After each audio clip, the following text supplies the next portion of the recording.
What really got me into photography is that I took a class in high school that I really loved. I enjoyed being in the darkroom. I enjoyed being able to document everything that I was seeing. So when it came time to graduate high school, my mom said, what are you going to do with your life?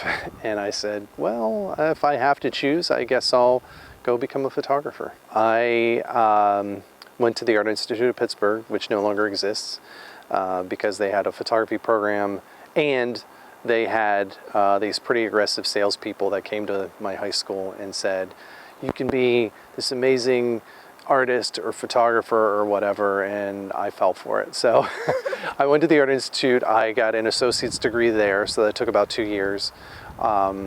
Then I decided, because I really liked photojournalism, that I was going to go to Point Park, which was just down the road, Point Park University, and study photojournalism.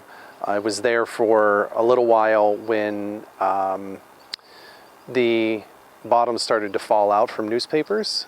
They were laying people off, and it just didn't look like the future was going to be so good in photojournalism. So I switched gears and went to Pitt for database administration and information science, but I never really stopped doing photography. It's always been my passion, and so I just stuck with it. In terms of the pros of being a photographer, certainly with what I do as an event and portrait photographer, I get to meet so many new people. The same thing with teaching, because I teach photography as well. So I get to meet so many new and interesting people and talk to them about their lives, talk to them about what they love to do. And when it comes to teaching photography, I get to help people who also want to do photography and find out what they want to do, whether it's also portraits or events, or if it's something like nature photography, which is something that I love.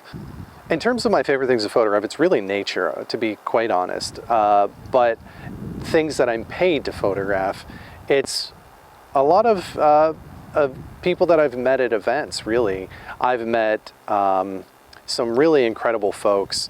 Photographed for the Veterans of Foreign Wars Auxiliary in 2016, so I got to photograph President Obama really close up. He came right down in front of the stage where I was at and shook people's hands. He even shook my hand, so that was pretty cool. But I've just gotten to meet people you've probably never heard of, right? That are just fascinating people to meet and be around. So in terms of advice for anyone who wants to become a photographer or do any sort of creative work, whether it's graphic design, web design, illustration, if you're going to start your own business, is number one, you don't necessarily have to go to school for this. You can learn everything on the job if you can find somebody to work for and work with. That's something I've seen a lot of. Obviously, I did go to school, but I see people that are just as successful having not gone to school. So that's number one. But the way that you can avoid that is by finding a good mentor. That's somebody you can work with, assisting, setting up lights, or doing whatever, as long as there's somebody who will teach you and is willing to teach you the business end of things, because that way you can learn from all the mistakes that they've made or that their mentor made, rather than making them yourself, because some of the mistakes can be expensive, essentially.